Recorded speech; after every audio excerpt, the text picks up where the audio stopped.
नमस्कार स्टूडेंट, अपन ने पिछले लेक्चरों में केमिकल काइनेटिक के पार्ट 5 तक की बात कर ली थी। पिछले लेक्चर में अपन ने लास्ट में दहलीय ऊर्जा, संकीर्ण ऊर्जा और संक्रमण अवस्था को पढ़ा था। आज अपना लास्ट लेक्चर रहेगा ये चैप्टर का। आगे अपना जो टॉपिक रहेगा वो रहेगा अभिक्रिया का संघट्ट सिद्धांत। अभिक्रिया का संघट्ट सिद्धांत।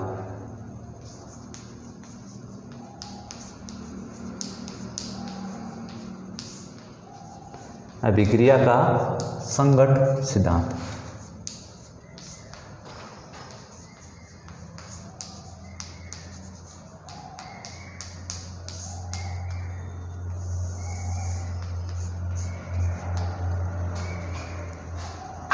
तो जो अभिक्रिया की कोलिजन थ्योरी, इसको बोलते हैं इंग्लिश में कोलिजन थ्योरी ऑफ रिएक्शन। तो जो कोलिजन थ्योरी है वो ट्राउटज और लेविस नामक वैज्ञानिक ने दी थी। तो सबसे पहले देखेंगे इस सिद्धांत को। क्या स्टूडेंट, इसमें न्यूमेरिकल पोर्शन नहीं है, पूरा पूरा थ्योरेटिकल पोर्शन है, पूरी पूरी थ्योरी है। ठीक है, तो थ्योरी के रूप में अपने को इसको लिखना है। ठीक है, इस सिद्धांत को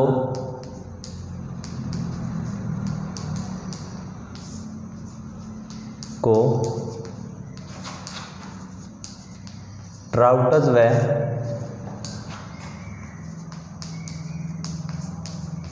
लेविस नामक वैज्ञानिक ने दिया।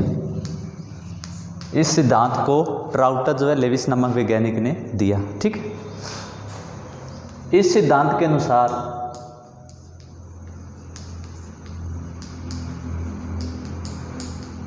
ठीक है, मैं बोल देता हूं, आप लिख लो। इस सिद्धांत के अनुसार अभिकारक अणुओं को ठोस गोलों के रूप में माना गया है। इस सिद्धांत के अनुसार अभिकारक अणुओं किसके रूप में माना गया है? ठोस गोलों को। ये ठोस गोले आपस में टक्कर करते हैं। ये ठोस गोले क्या करते हैं? टक्कर करते हैं। इनकी टक्कर से ही अभिक्रिया संपन्न होती है। ये ठोस गोले क्या करते हैं? आपस में टक्कर करते हैं। इनकी टक्कर से ही अभिक्रिया संपन्न होती है। यदि टक्कर के दौरान इन अभिकारक अणुओं को दहलीय ऊर्जा के बराबर ऊर्जा प्राप्त हो जाए तो ये उत्पाद में परिवर्तित हो जाते हैं। इस प्रकार की टक्कर को प्रभावी टक्कर कहा जाता है। ठीक है स्टूडेंट, यदि टक्कर के दौरान इन्हें दहलीय ऊर्जा प्राप्त हो जाए तो ये उत्पाद में परिवर्तित हो जाते हैं। इस प्रकार की टक्कर को क्या कहा जाता है? प्रभावी टक्कर कहा जाता है, इफेक्टिव कोलिजन। ठीक है, अगला पॉइंट जो रहेगा, यदि टक्कर के दौरान इन्हें दहलीय ऊर्जा के बराबर ऊर्जा प्राप्त न हो तो ये उत्पाद में परिवर्तित नहीं हो पाते। यदि टक्कर करें एक दूसरे के साथ, इस टक्कर से यदि इनको दहलीय ऊर्जा के बराबर ऊर्जा प्राप्त न हो तो ये उत्पाद में परिवर्तित नहीं होंगे फिर। ठीक है, और इस प्रकार की टक्कर को क्या कहा जाएगा? अप्रभावी टक्कर। अप्रभावी टक्कर, इनइफेक्टिव कोलिजन। ठीक है, यदि ये अभिकारक अणु टक्कर करने के बाद दहलीय ऊर्जा के बराबर ऊर्जा प्राप्त न कर पाए तो ये जो टक्कर रहेगी वो कौन सी रहेगी? अप्रभावी टक्कर रहेगी। ठीक है, तो ये पॉइंट अपने को लिखने हैं। ठीक है, फर्स्ट क्या लिखेंगे? इस सिद्धांत को ट्राउटज व लेविस नामक वैज्ञानिक ने है। इस सिद्धांत के अनुसार अभिकारक अणुओं को ठोस गोलों के रूप में माना गया है। ये ठोस गोले आपस में टक्कर करते हैं। इनकी टक्कर से ही अभिक्रिया संपन्न होती है। यदि टक्कर के दौरान इन अभिकारक अणुओं को जो दहलीय ऊर्जा है उसके बराबर ऊर्जा प्राप्त हो जाए तो ये उत्पाद में परिवर्तित हो जाते हैं। इस प्रकार की टक्कर को क्या कहा जाता है? प्रभावी टक्कर कहा जाता है। यदि टक्कर के दौरान इन्हें दहलीय ऊर्जा के बराबर ऊर्जा प्राप्त न हो तो ये उत्पाद में परिवर्तित नहीं हो पाते। इस प्रकार की टक्कर को क्या कहा जाता है? अप्रभावी टक्कर कहा जाता है, इनइफेक्टिव कोलिजन। ठीक है, जो अभिकारक मिश्रण है, लास्ट में एक पॉइंट क्या लिखेंगे? अभिकारक मिश्रण में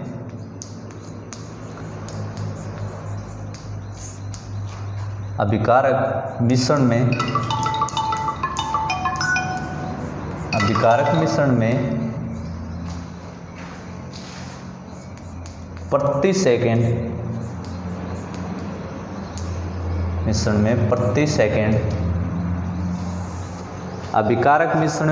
सेकंड होने वाली टक्करों को संघट्ट आवर्ती कहा जाता है। प्रति सेकंड होने वाली टक्करों को क्या कहा जाता है? संघट्ट आवर्ती कहा जाता है। ठीक है स्टूडेंट, अभिकारक मिश्रण में प्रति सेकंड होने वाली टक्करों को संघट्ट आवर्ती कहा जाता है। इस संघट्ट आवर्ती को स्मॉल z से रिप्रेजेंट किया जाता है। इस संगत आवर्ती को स्मॉल z से प्रदर्शित किया जाता है। ठीक है, तो ये अपना हो गया संगत सिद्धांत। ठीक है, अपना कितने लाइन रहेगी इसकी, लगभग 6 से 7 लाइन रहेगी। ठीक है, तो ये मैंने आपको बता दिया। इस सिद्धांत के अनुसार इसको ट्राउटजर लेविस नामक वैज्ञानिक ने दिया। इस सिद्धांत के अनुसार यदि अभिकारक अणुओं को टक्कर के दौरान देली ऊर्जा के बराबर ऊर्जा प्राप्त हो जाए तो वो प्रभावी टक्कर रहेगी, उत्पाद में परिवर्तित हो जाएंगे। यदि देली ऊर्जा के बराबर ऊर्जा प्राप्त न हो तो वो उत्पाद में परिवर्तित नहीं हो पाएंगे। इस प्रकार की टक्कर को अप्रभावी टक्कर कहा जाता है। अभिकारक मिश्रण प्रति सेकंड होने वाली टक्करों को संगत आवर्ती कहा जाता है। इसे Z से रिप्रेजेंट किया जाता है। ठीक है,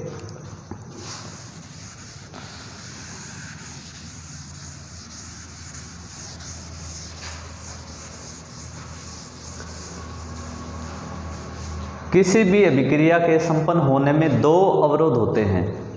ठीक है, आगे क्या लिखोगे, किसी भी अभिक्रिया के संपन्न होने में 2 अवरोध होते हैं। वो 2 कौन से अवरोध होते हैं जो अभिक्रिया को संपन्न होने से रोकते हैं। अवरोध मतलब बैरियर एक तरह से। ठीक है, एक तरह से बैरियर या बैरिकेड। बैरियर क्या होंगे जो अभिक्रिया को संपन्न होने से रोके, वो कौन से होंगे। एक तो ऊर्जा अवरोध हो गया, ऊर्जा अवरोध, और सेकंड अभिविन्यास। अभिविन्यास अवरोध।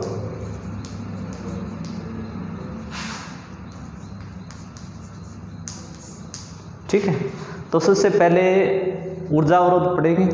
ऊर्जा है वो किस तरह से विक्रिया को होने से अवरोध उत्पन्न करती है, वो पढ़ना अपने को। ठीक है, तो नंबर फर्स्ट क्या लिखेंगे, ऊर्जा अवरोध।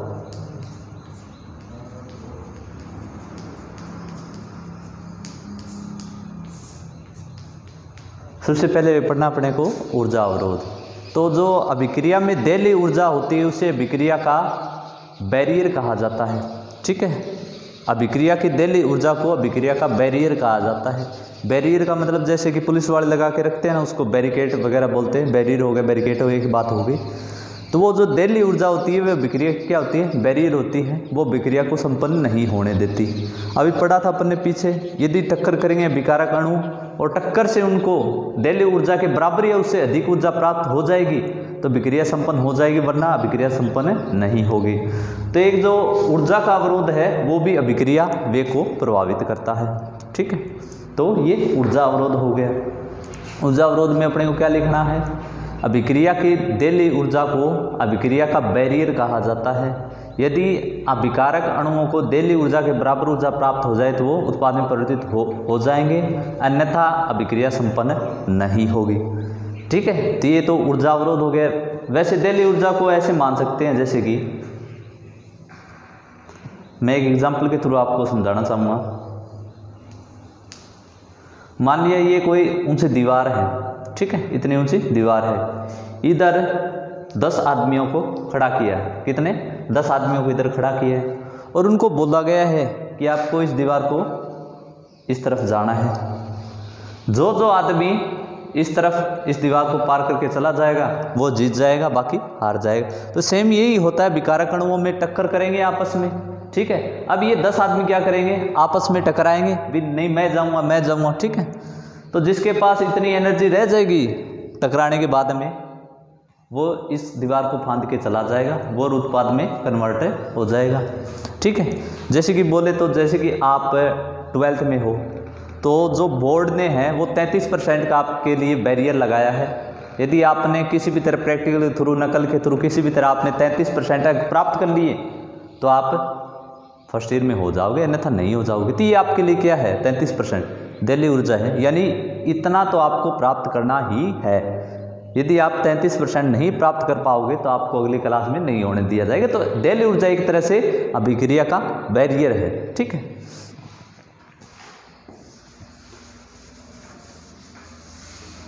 अब सेकंड पढ़ते हैं अभिविन्यास अवरोध। अभिविन्यास अवरोध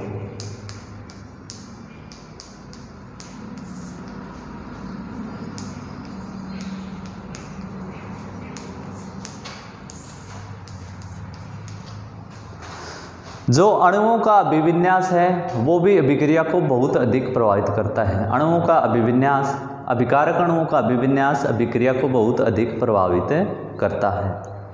ठीक है, जैसे कि मैं एग्जांपल लेके चल रहा हूँ कि कोई अभिक्रिया है, वो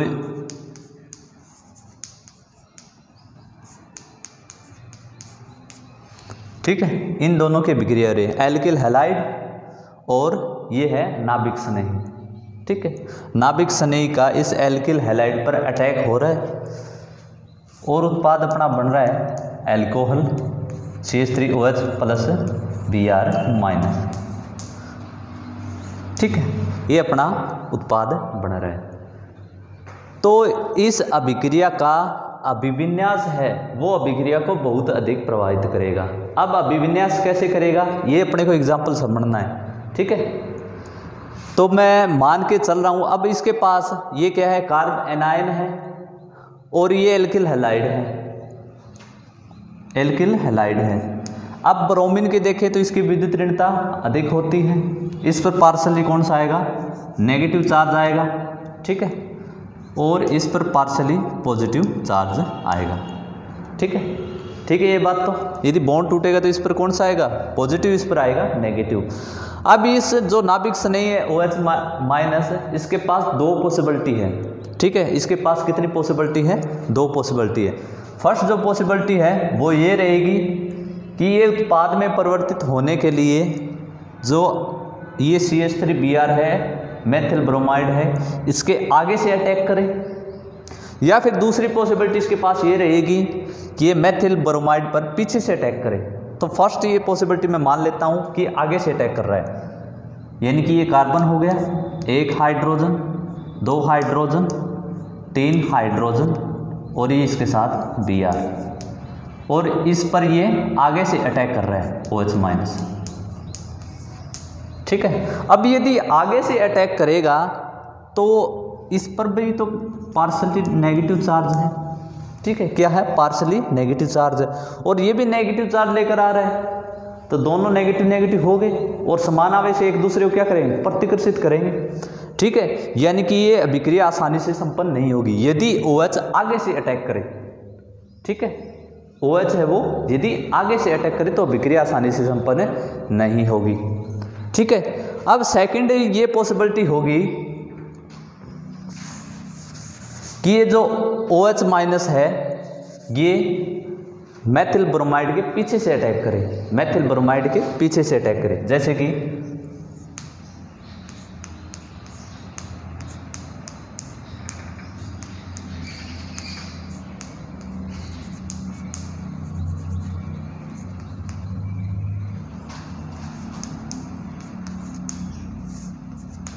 ठीक है। अब की बार ये OH माइनस क्या कर रहा है, इस मेथिल ब्रोमाइड के पीछे से अटैक कर रहा है। तो यदि ये पीछे से अटैक करेगा तो इस पर यदि ये बॉन्ड टूट रहा है तो कौन सा चार्ज आएगा, पॉजिटिव आएगा, और इस पर कौन सा आएगा, नेगेटिव आएगा। ठीक है, क्योंकि Br है वो अच्छा लिविंग ग्रुप है, इस पर नेगेटिव चार्ज रहेगा, विद्युत ऋणी है, विद्युत ऋणता इसकी कार्बन से ज़्यादा है। अब ये नेगेटिव चार्ज लेकर जा रहा है, इस पर कौन सा है, पार्शली पॉजिटिव है, तो ये आसानी से अटैच हो जाएगा, और जो Br है वो नेगेटिव चार्ज लेकर अलग हो जाएगा। अब दो प्रकार के अभिविन्यास थे यहाँ पर, एक तो आगे से अटैक करे, एक पीछे से अटैक करे। तो यदि आगे से अटैक हो रहा है तो विक्रिया संपन्न नहीं होगी आसानी से, और यदि पीछे से अटैक हो रहा है तो अभिक्रिया आसानी से संपन्न हो जाएगी। तो जो अभिक्रिया का अभिविन्यास है वो भी अभिक्रिया को बहुत अधिक प्रभावित करता है। ठीक है, इसे आप अपने शब्दों में लिखना चाहो तो लिख लेना। ठीक है, नॉर्मल मैंने आपको बता भी दिया। ठीक है, इसी तरह से हम इसको लिख लेना। स्टार्टिंग में क्या लिखोगे, जो अभिक्रिया का अभिविन्यास है वो अभिक्रिया को बहुत अधिक प्रभावित करता है, जिसे निम्न प्रकार समझा जा सकता है। अब एग्जाम्पल आपको देकर बताया भी, मेथिल ब्रोमाइड और जो कार्बेनायन है उसकी अभिक्रिया का मैंने एग्जाम्पल लेकर बताया। ये नाभिक स्नेही है। ठीक है, नाभिक स्नेही है, या तो नेगेटिव चार्ज जो लोन पेयर वो क्या होते हैं, नाभिक स्नेही है। ठीक, तो एक तो इसका फ्रंट अटैक करके बताया मैंने आपको, एक है बैक अटैक, बैकवर्ड अटैक करके बताया है, दोनों आपको बता दिया। अभिक्रिया कौन सी जल्दी संपन्न होगी, ये जो पीछे से अटैक हो रहा है वो संपन्न होगी। इसी से अपन आगे ऑर्गेनिक में इसी सिद्धांत का उपयोग करेंगे, किसमें, SN1 और SN2 अभिक्रिया जो 11th मैंने आपको पढ़ाई भी थी उसका, उसमें इसी का प्रयोग हो रहा है, इसी प्रकार के सिद्धांत का। जो SN1 रिएक्शन उसमें फ्रंट अटैक हो रहा है और जो SN2 है उसमें बैक अटैक हो रहा था। तो जो SN1 SN2 दोनों कहाँ से, इधर से ही है, ठीक है। तो जो एक तो अपना ऊर्जा अवरोधक हो गया, एक अभिविन्यास अवरोधक हो गया, दोनों को अपने पढ़ लिया, ठीक। आगे अपने को पढ़ना है उत्प्रेरक, कैटलिस्ट।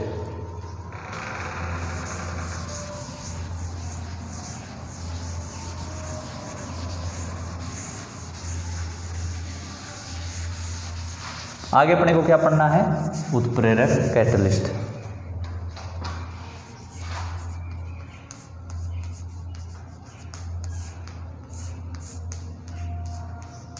पढ़ना ये है उत्प्रेरक होते क्या हैं, ये किस तरह अभिक्रिया वेग को, अभिक्रिया को प्रभावित करते हैं।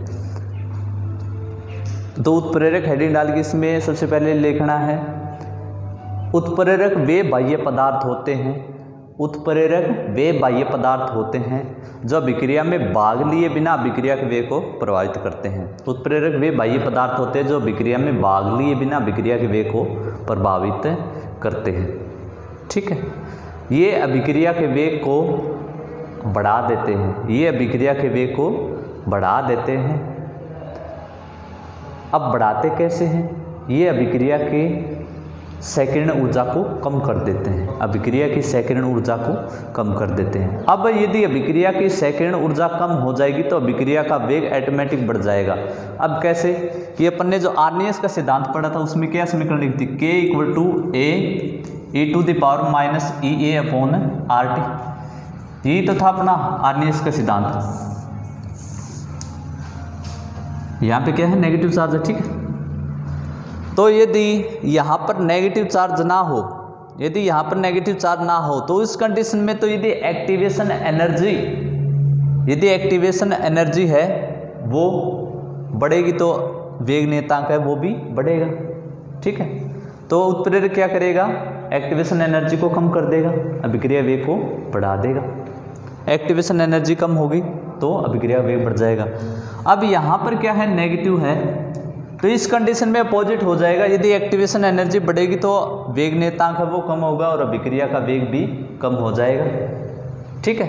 यदि पॉजिटिव चार्ज हो उस कंडीशन में जो डायरेक्टली प्रोपोर्शनल होगा, एक्टिवेशन एनर्जी बढ़ेगी तो वेग नियतांक भी बढ़ेगा, अभिक्रिया का वेग भी बढ़ेगा। लेकिन यहाँ पर नेगेटिव चार्ज, इसका मतलब है कि एक्टिवेशन एनर्जी यदि बढ़ेगी तो वेग नियतांक क्या होगा, कम होगा, अभिक्रिया का वेग भी कम होगा।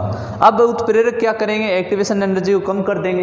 यदि इसको कम कर देंगे तो वेग नियतांक बढ़ जाएगा और अभिक्रिया का वेग भी बढ़ जाएगा। तो उत्प्रेरक क्या करते हैं, अभिक्रिया के वेग को बढ़ा देते हैं, अभिक्रिया की जो सेकंड ऊर्जा उसको कम कर देते हैं, ठीक है। उत्प्रेरक अभिक्रिया की सेकंड ऊर्जा को कम कर अभिक्रिया के वेग को बढ़ा देते हैं।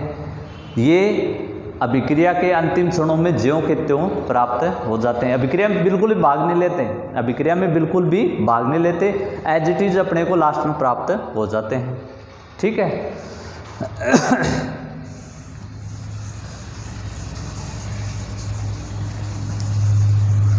अब जो उत्प्रेरक है वो कई बार एग्जाम में पूछ लिया जाता है, उत्प्रेरक किन चीज़ों को इफेक्ट नहीं करते, किन चीज़ों को प्रभावित है, अभिक्रिया में किन चीज़ों को प्रभावित नहीं करते।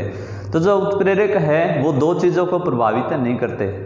एक तो डेल्टा जी है, गिब्स मुक्त ऊर्जा, जो 11th में अपने पढ़ी थी। एक है डेल्टा जी को प्रभावित नहीं करते, बिल्कुल भी इफेक्ट नहीं करते, ठीक है। नंबर सेकंड है के इक्विलिब्रियम का जो मान है उसको भी इफेक्ट नहीं करते। उत्प्रेरक है वो डेल्टा जी के मान को इफेक्ट नहीं करते और के इक्विलिब्रियम के मान को भी इफेक्ट नहीं करते, ठीक है। डेल्टा जी के मान को इफेक्ट नहीं, के इक्विलिब्रियम का मतलब क्या होता है, के फॉरवर्ड माइनस के रिवर्स, ठीक है। साम्य स्थिरांक इक्वल टू क्या होगा, जो अगर अभिक्रिया का साम्य स्थिरांक बटे पश्च अभिक्रिया का साम्य स्थिरांक, ठीक है। तो उत्प्रेरक क्या करते हैं,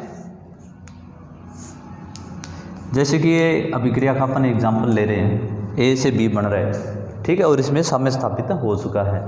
तो ये तो अगर अभिक्रिया का साम्य स्थिरांक हो गया, ये पश्च अभिक्रिया का समय स्थिरांक है। तो जो उत्प्रेरक होगा वो जितना अगर अभिक्रिया के वेग नेताओं को प्रभावित करेगा उतना ही पश्च अभिक्रिया के वेग नेताओं को प्रभावित करेगा। तो टोटल मिलाकर दोनों को बराबर इफेक्ट करेगा, तो के इक्विलिब्रियम का मान है उस पर कोई भी फर्क नहीं पड़ेगा। ठीक है, तो किन दो चीज़ों को प्रभावित नहीं करता उत्प्रेरक, एक तो गिब्स मुक्त ऊर्जा और दूसरा के इक्विलिब्रियम साम्य स्थिरांक। ठीक है, दोनों को प्रभावित नहीं करता। ठीक है, तो ये अपना हो गया उत्प्रेरक।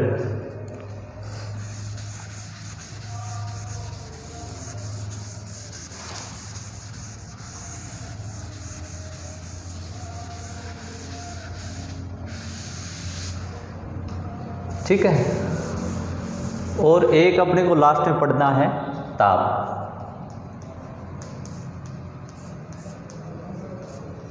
ताप का थोड़ा सा अपने बुक में अलग दे रखा है, उसको पढ़ना है किस तरह प्रभावित करता है किस तरह नहीं है। तो ताप क्या करता है, अभिक्रिया में संघट आवृत्ति को बढ़ा देता है। जो ताप है अभिक्रिया में संघट आवृत्ति को बढ़ा देता है, जिससे प्रति सेकंड संघट करने वाले अणुओं की संख्या बढ़ जाती है, जिससे प्रति सेकंड संघट करने वाले अणुओं की संख्या बढ़ जाती है, अतः अभिक्रिया का वेग बढ़ जाता है। इस प्रकार ताप बढ़ाने पर अभिक्रिया का वेग बढ़ जाता है। प्रैक्टिकली ये देखा गया है कि अभिक्रिया का वेग 10 डिग्री सेल्सियस तक बढ़ाने पर, अभिक्रिया का जो ताप है वो 10 डिग्री सेल्सियस बढ़ाने पर अभिक्रिया का जो वेग है वो 2 से 3 गुना बढ़ जाता है, 2 से 3 गुना बढ़ जाता है। ठीक है, इसे क्या कहा जाता है, ताप गुणांक कहा जाता है। ठीक है, इसे क्या कहा जाता है, ताप गुणांक कहा जाता है। तो ताप गुणांक इक्वल टू क्या होता है, ताप गुणांक इक्वल टू होता है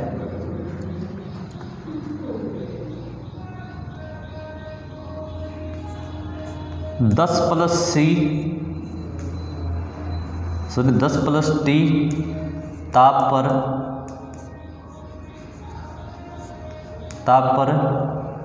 अभिक्रिया का वेग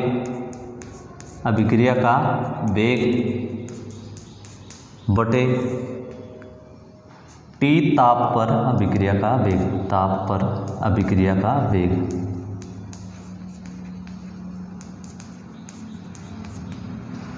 ठीक है, तो यदि अपन कोई भी टी ताप है उस पर अभिक्रिया का वेग देखें और अभिक्रिया के वेग को अभिक्रिया के ताप को 10 डिग्री सेल्सियस बढ़ाने के बाद अभिक्रिया का वेग देखें तो क्या होगा, इसमें 2 से 3 गुना बढ़ जाएगा और इसमें कम होगा।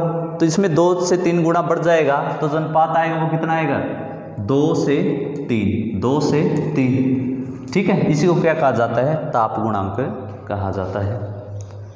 ठीक है, तो ताप क्या करता है, अभिक्रिया के वेग को बढ़ा देता है। ठीक है, कैसे बढ़ाता कैसे है, प्रति सेकंड टक्कर करने वाले अणुओं की संख्या बढ़ जाती है। ठीक है, जिससे अभिक्रिया का वेग बढ़ जाता है। तो स्टूडेंट इस तरह से अपना चैप्टर फिनिश हो चुका है, इसमें और कुछ करवाने वाला नहीं बचा है, पोर्शन सब कुछ अपना कंप्लीट हो चुका है। नेक्स्ट लेक्चर में अपन फर्स्ट चैप्टर को स्टार्ट करेंगे, ठोस अवस्था को। तब तक के लिए नमस्कार।